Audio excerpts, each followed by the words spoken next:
Hey everybody, welcome to the Digital Analog. Let's get started. In today's video, I brought some visual aids. Now, you may not be able to see some of them because the screen overlay is in the way, but I'm going to be talking about one of the hottest topics right now amongst the video game community, and that is called backwards compatibility. Specifically, I'm going to get into a little bit of the history on it, a lot of the history on it. Let's face it. That's why I got the toys out.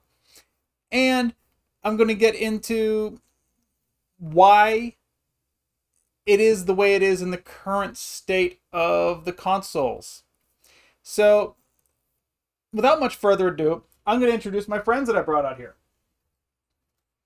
An Atari 7800 Pro system.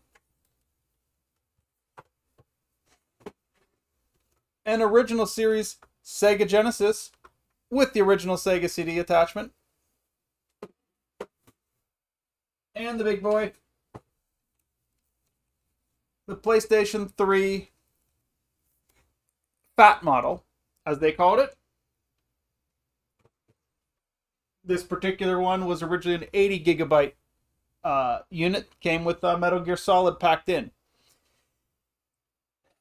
So, what is the deal here?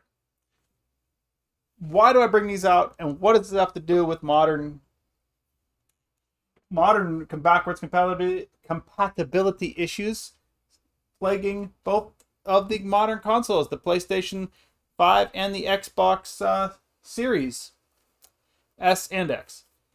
Well, here's the deal. Backwards compatibility, put it simply, is the ability to play older stuff on your new stuff. It's actually not limited to just video games. It is something that has been around for other forms of media for decades, if not longer. Backwards compatibility occurred in record players, for example. Old generations of record players had different sizes and different speeds that their records could spin at. And I know records are making a comeback. Vinyl, that is making that comeback with people today, as people are discovering the audio quality is a little bit more superior to the digital audio forms we have today. But over the years, again, there were different sizes, different speeds at which those discs spun, those vinyl discs. Backwards compatibility also exists in your DVD, Blu-ray players, as Blu-ray players in most cases, well, in all cases, will play your DVDs, and in most cases, they'll also play any CDs you have laying around. The backwards compatibility is pretty common amongst your actual computer. You don't even think about it, it's so common on computers. Backwards compatibility is pretty common on your television set. They have various inputs for all different generations of technology to be able to interface with those TVs. As you can plug in something as old as an 80s VCR into a brand new 4K HD UHD TV, because they usually include at least one of the right inputs for at least one of those devices. So backwards compatibility is limited to video games, but that's where it gets its big I guess that's where the big money's at in it, right? So first, again, some brief, maybe not so brief history on backwards compatibility, and the reason why I have this hardware out here on this desk. So first, I want to talk about this. This was actually my second game console. This is, again, the Atari 7800 Pro system. Got this, I don't know, I was in single digits in age. Yes, it still works. Unfortunately, I lost all the cartridges for it, except one, so I can't really play anything with it. And yes, I can still hook it up to my TV. I have all the adapters for that. This system was Atari's I believe it was their first attempt at backwards compatibility. It was fully compatible with the older, much more popular Atari 2600, which was originally simply called the Atari Video Entertainment Video Computer System, or Atari VCS, a name they resurrected just last year for another console that looks similar. The Genesis, a lot of people don't realize this was also backwards compatible with the Sega's previous system, the Sega Master System, but it did it a different way, and that's what I brought it out here to highlight. And then the PS3. This is actually one of my two PlayStation 3s. The other one is a slim, super slim actually. That one actually gets more use because of it's connected to the main TV. This one's connected to us in a second room. The PS3 was this what they call the fat model, was super popular because it was the ultimate PlayStation. You could play PlayStation 1, PlayStation 2, and PlayStation 3 games on this through backwards compatibility.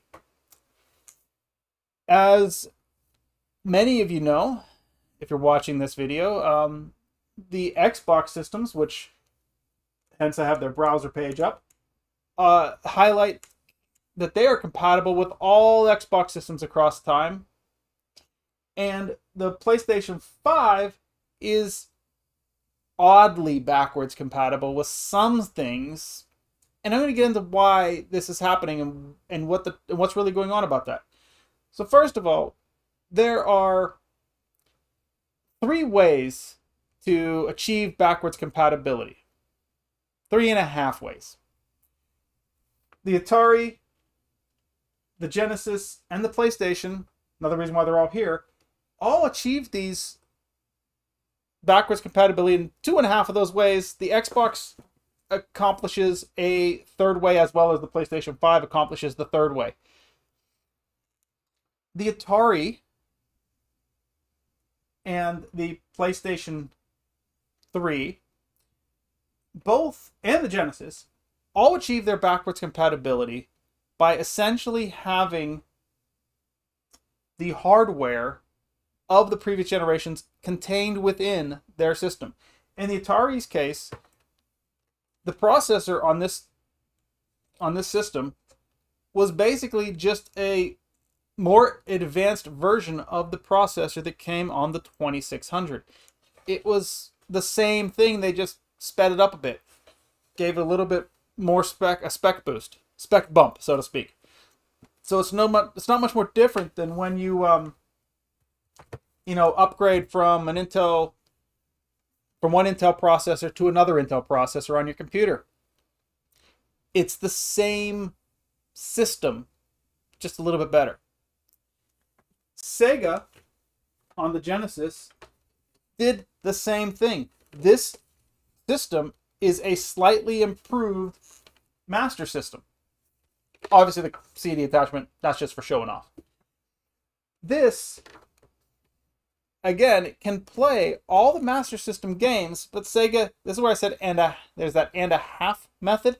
Sega's and a half method was you needed to attach, basically mounted to a cartridge adapter to the top of it, so that you could plug your Genesis, so that you could plug the Master System games into the cartridge port, because the cartridge port did not fit the Master System games. And I believe there was like one pin or something like that in there that was slightly different that the Master System looked for, and the Genesis, but the Genesis hardware itself did all the hard work. It wasn't faking anything. It was all built into this system. The PlayStation 3, when it debuted and had its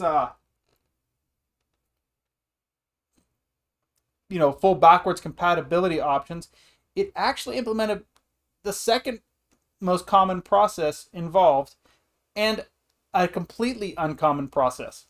So again, as I said before, these two guys, the Atari and the Sega, They're just improved versions of their older model. The PlayStation 2 also was just an improved version of the PlayStation 1. So hence, the PlayStation 2 could natively play all the PlayStation 1 games without any real need to be done by the programmers to do anything. The system did it all. With the PlayStation 3, and I'm getting dust all over my hands. With the PlayStation 3, you had a different method in here. The PlayStation 3 was a completely different design on the processors, on the chips. Everything inside there was so different from the PlayStation 1 and the PlayStation 2 that Sony took a completely new route, at least new to that point in gaming. Sony actually built a PlayStation 1 emulator into the PlayStation 3. This, now if you're not familiar with emulators, that basically means that this hardware, when it sees the software, expecting it to be a PlayStation 1, that software, the hardware tells the software, hey, yeah, I'm totally a PlayStation 1. Definitely. Yep, I'm a PlayStation 1. And it pretends to be a PlayStation 1. Just like, you know, the guy at the store when you say you want to speak to a manager and he turns around and puts on a hat and he's like, yeah, I'm the manager now.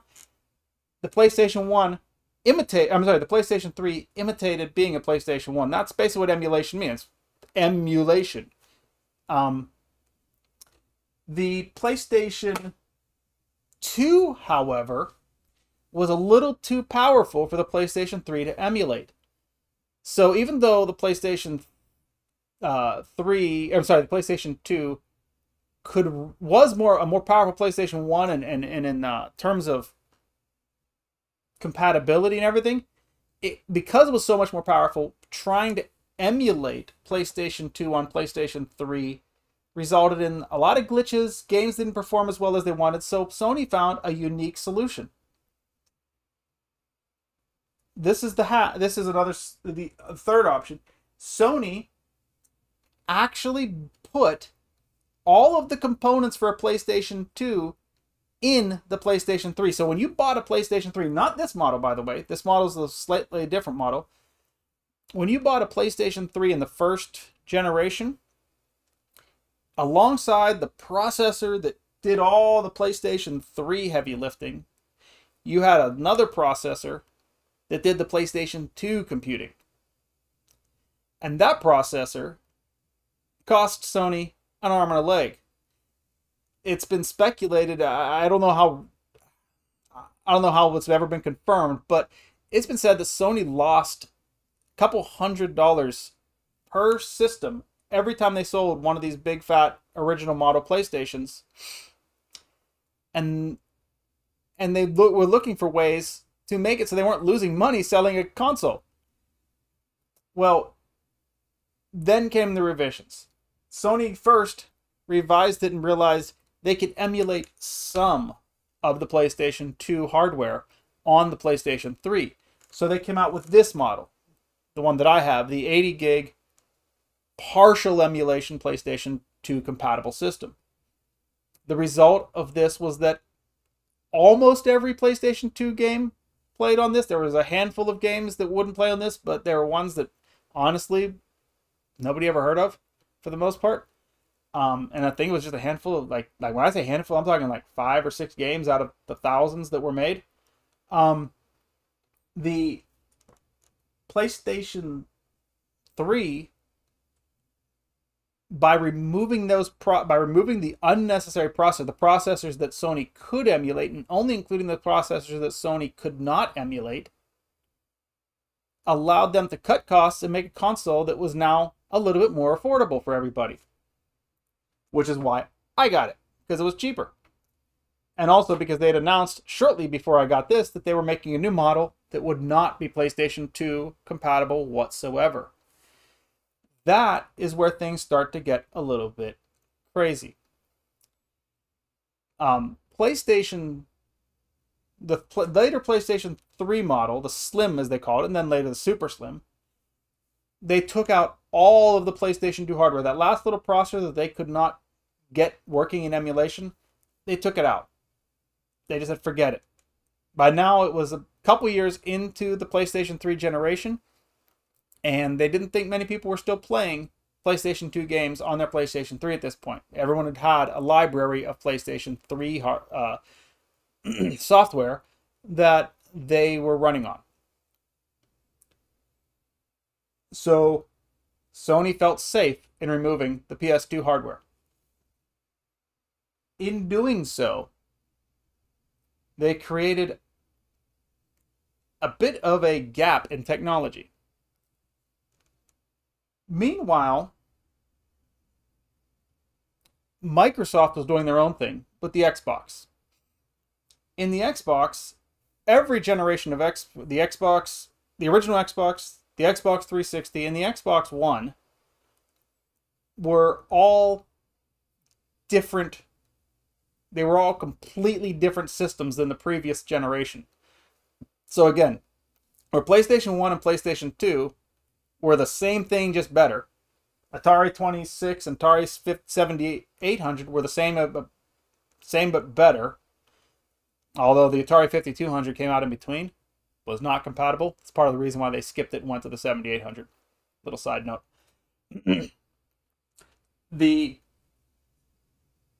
What happened after the PlayStation 3 was the PlayStation 4, obviously. The PlayStation 4, once again, like the PlayStation 3 before it, took a new direction with the processors and was a whole new way of making the system. So basically, for PlayStation 2, 3, and 4, just like Xbox Original, Xbox 360, and Xbox One, were all different systems. So what Microsoft decided to do, they decided to emulate the previous systems, and they were happy with a partial compatibility. That's their prerogative. They put out a website that said, list of backwards compatible game library. It's the website that's on the screen here. Sony, when they got to the 4, they saw what a disaster trying to have all these different things inside the PlayStation 3 was. So they just said, forget it. When they did PlayStation 4, they did not try to make it backwards compatible with anything. For one, it would have been confusing. The PlayStation 4 could not emulate a PlayStation 3. Typically, it's really, really difficult to get perfect emulation of just one generation back, right? The systems are so similar that you need to do more than just emulate. You need to actually have the processor be close enough where it's not emulating, but actually natively thinking it's the system. Hence, that's the reason why Xbox has a list of games that are compatible. They basically said, okay, these games here, we can get satisfactory performance because they custom make an emulator for each one of those games, and they're basically the games they decide are worth the effort and are capable of being emulated properly. Sony chose not to go that route and said, we're not going to go through all of our thousands of games and pick which ones are emulated. Plus, they set the precedent with the PlayStation 2 versus 1 of it's almost everything. And then the PlayStation 2 to 3, it's almost everything. So they didn't want to go and say, oh, we can emulate some games, but not these others. They didn't want to put together this whole list. And while you can find fault with that, that's up to you. That's, again, a personal choice. You can choose, do you want the partial emulation or the no emulation? I'm sorry, partial backwards compatibility or no backwards compatibility that the PlayStation 4 versus Xbox One offered. Each one is their own routine or own route to do. For me, I skipped the PlayStation 4 generation because I had so much left to play on my PlayStation 3 and I didn't really have a lot of money, so I was like, I'm done. But what Sony did now with the PlayStation 5, let me back up a bit. Sony eventually decided to make the remake, as we know, the classics.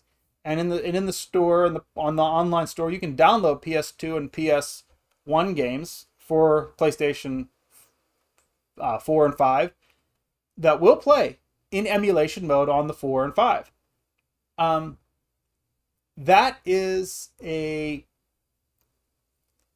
They don't want to use the term backwards compatibility because they really aren't. Backwards compatibility in its truest sense means I can take my PlayStation 1 disc, pop it in this hardware, and it'll play.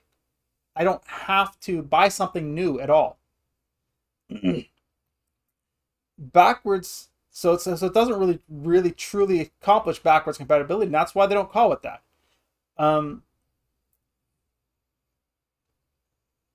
They decided that it would be better to just not do it at all than to advertise partial backwards compatibility. That's what I'm getting at. The PlayStation 5, however, when it came out, and the Xbox Series, when it came out, they reverted back a little bit. The Xbox Series and the Play is basically just a more advanced Xbox One.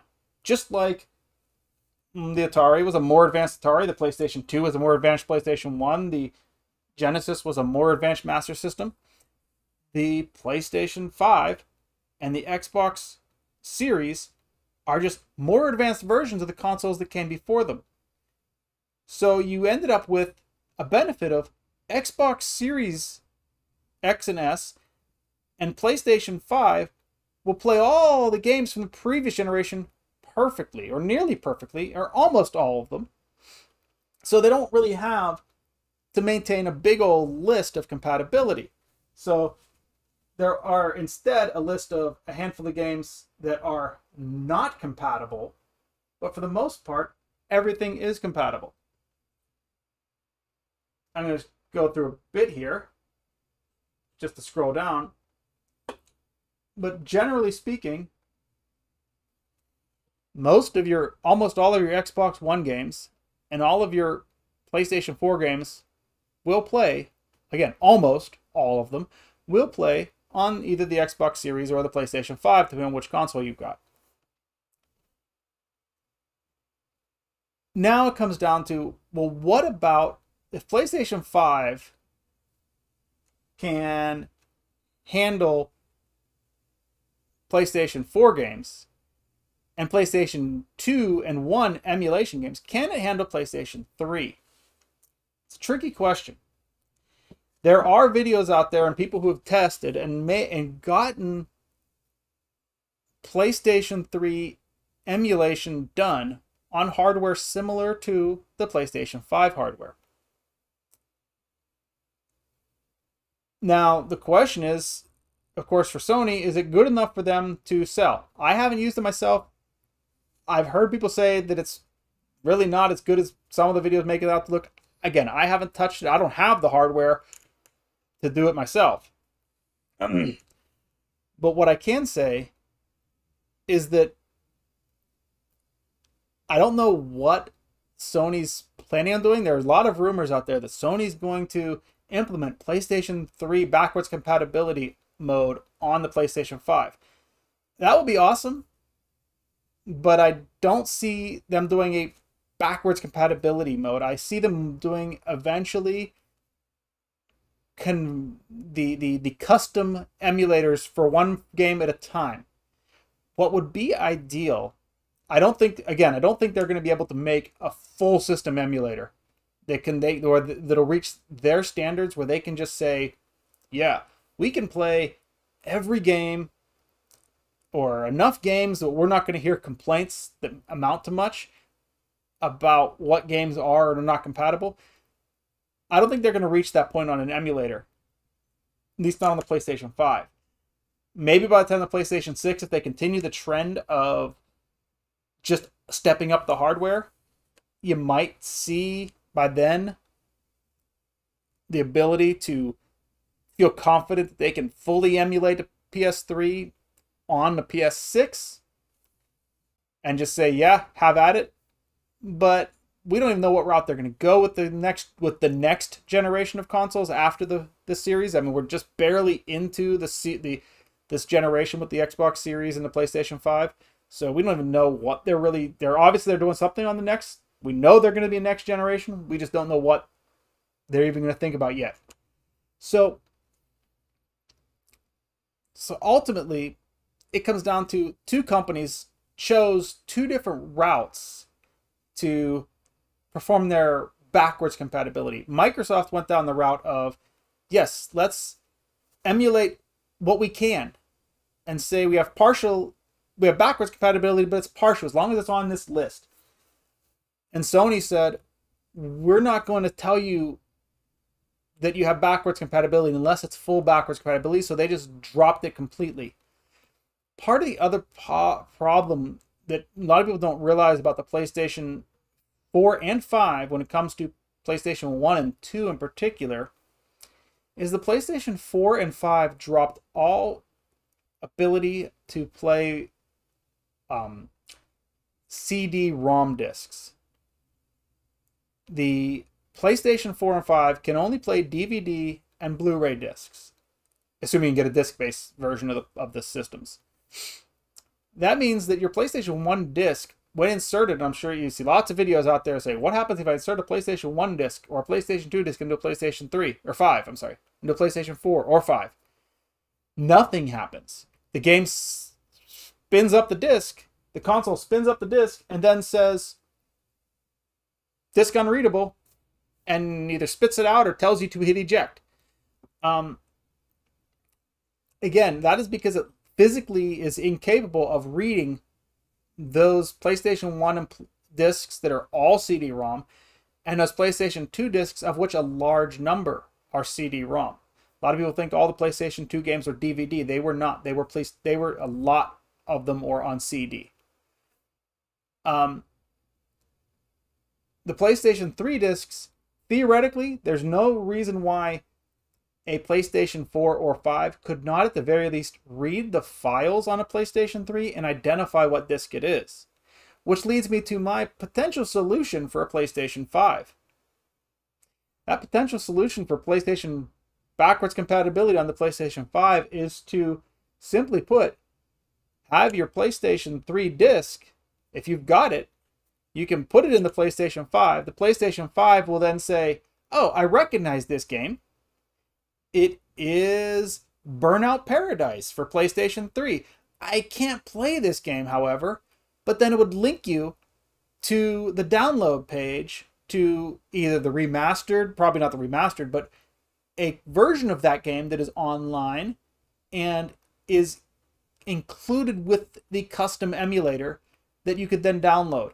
That would be one way to go about it. They could do the same for PlayStation 2 DVDs, DVD-based games, but they could not do that for PlayStation 2 CD-ROM-based games or PlayStation 1 CD-ROM-based games unless there was some way that nobody's found out yet to tweak the hardware to allow it to read those CD-ROMs. Now, if that technology exists within the PlayStation 4 and 5 to just change a few settings and allow it to actually read those CD-ROM discs, then yeah, you can do the same thing where it can open up the game and say, hey, I recognize this. Let me link you to download. Of course, the PlayStation 1 and 2, it can emulate them without any issue. It's just they can't read the discs. So that's one way of potentially getting around the whole backwards compatibility issue on the PlayStation 5. Again, I don't see Sony putting out a virtual console, so to speak, that plays all PlayStation 3 games. I could see them put out individual emulators that play certain games that they have tested and tried. And similar to the way the Xbox has their list of compatible games, that's, I think, is a much more likely scenario than a full backwards compatible list. And again, as I said, I skipped the PlayStation 4 generation largely because it was not backwards compatible. it did matter to me. I only having so much money. I'm not the kind of gamer. I love playing games, but I'm not the kind of gamer that has to have the newest game all the time. I'm much more content playing my back library of catalog games that have been out for years. You know, I'd rather wait 3 years and get the game for $10 than buy it for $70 today. So right now I'm, for example, enjoying Horizon Zero Dawn, and in a couple years maybe I'll get Horizon Forbidden West. I'm not getting Forbidden West right now. Not a knock against the game. I just don't feel like spending $70 on it. Unless it comes, of course, to, you know, PlayStation Plus Essentials or Extra or Premium, in which case, sweet, I'm down for that. But yeah, this is one of those matters where there's all kinds of hype and hyperbole over, oh, they're just trying to screw you over on this. It's like, there's a lot more to it. It's not as simple as some channels want to make it out to be. It's not as complicated as some channels want to make it out to be. Is there a possibility of it happening? Yeah. Do I think it's likely? No. Anyways, I hope this is helpful and informative, and hit that subscribe and hit that like button, and come back for more videos. Thank you.